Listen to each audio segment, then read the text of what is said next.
युवती की हत्या की घटना का सफल अनावरण, 2 अभियुक्त गिरफ्तार, आला कत्ल बरामद। पुलिस अधीक्षक महोदय जनपद बहराइच वृंदा शुक्ला द्वारा अपराध व अपराधियों की रोकथाम एवं वांछित अपराधियों की गिरफ्तारी हेतु दिए गए दिशा निर्देश के क्रम में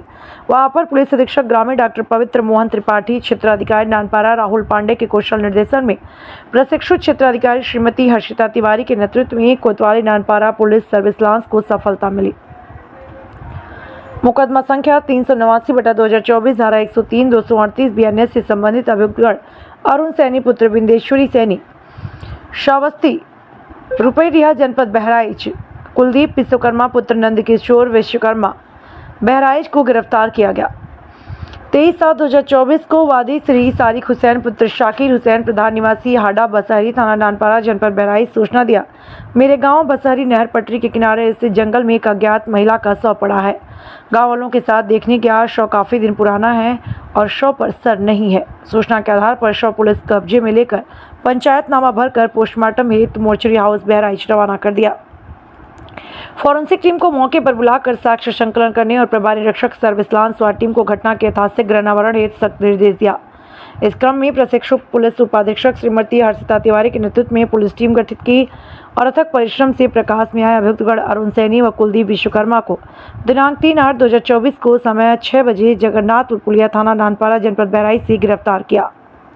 लड्डन खान की रिपोर्ट। जी 21 जुलाई को थाना नानपारा के क्षेत्रांतर्गत हाडी बसेरा गांव में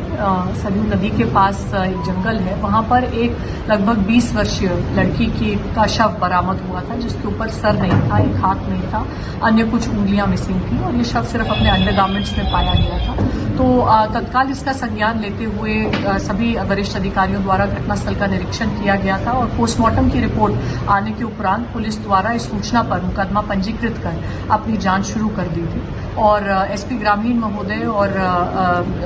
प्रशिक्षु क्षेत्राधिकारी महोदया हर्षिता तिवारी के नेतृत्व में थाना नानपारा की टीम और एसओजी सर्वेलेंस की टीम द्वारा बेहतरीन खुलासा इस घटना का किया गया है। और जो बात विवेचना में स्पष्ट हुई है वो ये है कि ये लड़की मुस्लिम समुदाय की थी और इनका एक प्रेम संबंध एक हिंदू समुदाय के लड़के के साथ चल रहा था। दोनों परिवारों में इस बात को लेकर तनाव था और दोनों को इस संबंध समाप्त करने के लिए हिदायत दी गई थी। फिर भी दोनों के द्वारा इस संबंध को जारी रखा गया और हाल ही में लड़की द्वारा लड़के से कहा जा रहा था कि उनको शादी कर लेनी चाहिए, जिसके फलस्वरूप इस लड़के द्वारा अपने एक सहयोगी के माध्यम से लड़की को बहला फुसला के सुनसान स्थान पर बुलाया गया, मोटरसाइकिल पर बिठाकर हाडी बसेरा के नजदीक इस जंगल में ले जाया गया। वहां पे पहले गला घोट के इसकी हत्या की और फिर ताकि शव की शिनाख्त न हो सके एक बोगरा से इसका सर काटा गया, अन्य इसके बॉडी पार्ट्स को हानि पहुंचाई गई तथा इसके कपड़े भी उतारकर ये सभी चीजें आला कत्ल के साथ पानी में फेंक दी गई। तो इसमें बहुत परिश्रम के बाद और हमारी टीम द्वारा बेहतरीन इन्वेस्टिगेशन का उदाहरण देते हुए विभिन्न प्रकार के टेक्निकल और मैनुअल एविडेंसेस को इकट्ठा किया गया है। ये भी उल्लेखनीय है कि अभियुक्त द्वारा जो फोन नंबर्स यूज किए गए थे घटना कारित करने के लिए, जो वहां की टावर आईडी में आ रहे थे, वो भी घटना करने के बाद बंद करके पानी में ही फेंक दिए गए। और जो विभिन्न गुमशुदगियां निकटतम थानों में लिखी गई थी, निकटतम जनपदों में लिखी गई थी, उन सभी पे हम कार्य कर रहे थे और एक ब्रिलियंट इन्वेस्टिगेशन का उदाहरण देते हुए प्रशिक्षु क्षेत्राधिकारी महोदया द्वारा बहुत पिन पॉइंटेड तरीके से चिन्हित किया गया कि जो गुमशुदगी एक रुपया थाने में लिखी गई थी वो इस घटना से जुड़ रही थी और वही ये लड़की थी और अन्य एविडेंसेस जुड़ने से हम इस घटना का खुलासा कर पाए हैं। अब जो शव से हमने डीएनए सैंपल्स रिटेन किए हैं उनका मिलान मृतका के परिवारजनों के डीएनए से किया जाएगा। अभियुक्त के कपड़े भी बरामद कर लिए गए हैं जो कि मृतका के खून से लेस हैं, घटना के दौरान यूज करके वहीं जंगल में छुपा दिए गए थे, उनसे भी मृतका के डीएनए का मिलान किया जाएगा और माननीय न्यायालय से हम अनुरोध करेंगे कि इस दुर्दांत घटना के लिए दोनों अभियुक्तों को अधिक से अधिक सजा फास्ट ट्रैक ट्रायल के माध्यम से मिले।